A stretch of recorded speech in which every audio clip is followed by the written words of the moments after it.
ইব্রাহিম ফি রাব্বিহি, হে নবী আপনি কি ওই লোকটাকে দেখেন নাই, ওই বেকুবকে দেখেন নাই যে নবী ইব্রাহিমের সাথে রবের ব্যাপারে ঝগড়া করেছিল, বিতর্কে লিপ্ত হয়েছিল, সে নিজেকে রব বলে দাবি করেছিল, সেই নমরুদকে আপনি কি দেখেন নাই? আচ্ছা আপনারা বলেন তো, দুনিয়া আসমান জমিন সবকিছু রবকে, আর নমরুদ বলেছিল আমি রব। কি আমি রব? আমার অধীনেই তো দেশ চলে, আমার আইনেই তো দেশ চলে, রব তো আমি, সব ক্ষমতার মালিক আমি। আবার ওই যুগে সব দেবতাদের বড় দেবতা থাকতো রাজা, বুঝছেন? সব পুরোহিতদের বড় পুরোহিত রাজা, রাজাকে তারা ঐশ্বরিক ক্ষমতাবান মনে করত, রাজাকে তারা রবের জায়গায় বসিয়েছে। ইব্রাহিম আলাইহিস সালাম বললেন না, ক্ষমতাবান তুমি না, ক্ষমতাবান হচ্ছে আল্লাহ। জোরে বলেন না সুবহানাল্লাহ। قال ইব্রাহিম, ইব্রাহিম আলাইহিস সালাম বললেন রাব্বিয়াল্লাযী ইউহয়ী ওয়া ইউমীত, আমার রব যিনি, তার এমন ক্ষমতা, তিনি বাঁচান তিনি মারেন। বাঁচান কে? আল্লাহ তাআলা। আমরা প্রসঙ্গক্রমে এসেই যায়, দায়ীর কথা তো আসবেই, আপনারা কথাটাকে অন্যভাবে কিন্তু নেবেন না মেহেরবানি করে। আল্লামা দেলোয়ার হোসেন সাঈদী রাহমাতুল্লাহি আলাইহি তার বক্তৃতা শুনেছি, উনি বলতেন ওনাকে কিন্তু 13 বার গুলি করা হয়েছে। আপনারা কি জানেন তা? মারার জন্য 13 বার তাকে গুলি করা হয়েছিল। আমাদের পাবনাতেও একবার তাকে 2 বার গুলি করা হয়েছে। একবার পুষ্পপাড়া আলিয়া মাদ্রাসাতে তাকে গুলি করা হয়েছিল, তার গায়ে লাগে নাই, আরেকজন মানুষের গায়ে লাগে শহীদ হয়ে গেছে। আরেকবার ওই যে আপনারা ঈশ্বরদী আলহাজ, ওখানে মালিথা ফিলিং স্টেশন আছে দেখবেন, মালিথা, মালিথা ওখানে খুব জাতজেল একটা লোক ছিল, মালিথায় জিন্না মালিথা এলাকার ভাষায় বলতো, সে লোকটা বাম রাজনীতি করতো। দেলোয়ার হোসেন সাঈদী রাহমাতুল্লাহি আলাইহি তখন তো 80 দশকে বাম রাজনীতির বিরুদ্ধে উনি তো একেবারে কঠোর কথা বলেছেন, বামের বিরুদ্ধে, বাম রাজনীতি সমাজতন্ত্রের বিরুদ্ধে উনি কথা বলেছেন।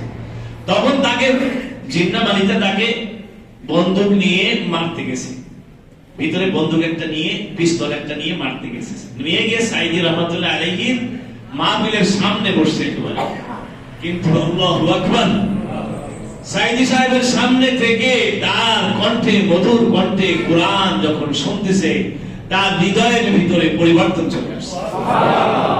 এই সুন্দর চেহারা আর এত মধুর বাণী, এই লোকটাকে আমি মারতে আসছি কি জন্য? আসলে বলেন তো, বাঁচানোর মালিক কে? তিনি নিজে স্টেজে উঠে গিয়ে তার পিস্তল দিয়ে বলেছে, আপনাকে মারতে এসেছিলাম, এই যে আপনার কাছে এটা আমি জমা দিলাম। আল্লাহু আকবার বলেন। বাঁচার মালিক কে? মারার মালিক কে? সাঈদী রাহমাতুল্লাহ একটা কথা বলতেন যে আমার জন্য যদি একটা বুলেট বরাদ্দ থাকে, তাহলে ওই বুলেটটি আমাকে আঘাত করবে, সে বুলেটকে কেউ ঠেকাতে। আর আমার জন্য যদি কোনো বুলেট বরাদ্দ না থাকে, তাহলে যতই দুনিয়ায় তোমরা আমার আমাকে বুলেট মারো, আমার কিচ্ছু করতে পারবে না। আমি মরণের ভয় করি না, আমার জানটাকে আমার বুক পকেটে রেখে দেয়। কারণ জানের মালিক কে?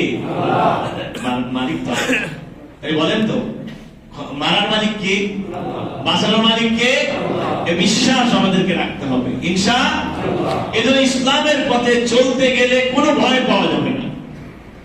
আমি যদি ইসলামের পথে চলতে গেলে আমার যদি জীবন চলে যাচ্ছে, শহীদ হয়ে যাব, ঠিক কিনা বলেন? শাহাদাতের চাইতে বড় কোনো তামান্না মুমিনের থাকা উচিত? কোনো উচিত না। কিন্তু আজকে যদিও আমরা আছি অনেকেই, আমরা সুবিধাবাদী চরিত্রে, আলেমরাও আমরা অনেকে আছি, কোনো ঝামেলায় ঝুঁকিতে যেতে চাই না, নিরাপদে মসজিদের ইমামতি থাক, ওয়াজ করি, আইন তো জীবনটা কেটে যাচ্ছে, কি দরকার বাবা ওই ভেজালের ভিতর যাওয়া, ঠিক না? কিন্তু মাথায় রাখবেন, ভেজালের ভিতর না গেলে ভেজাল ভালো করবেন কিভাবে? কথা বলেন না কেন?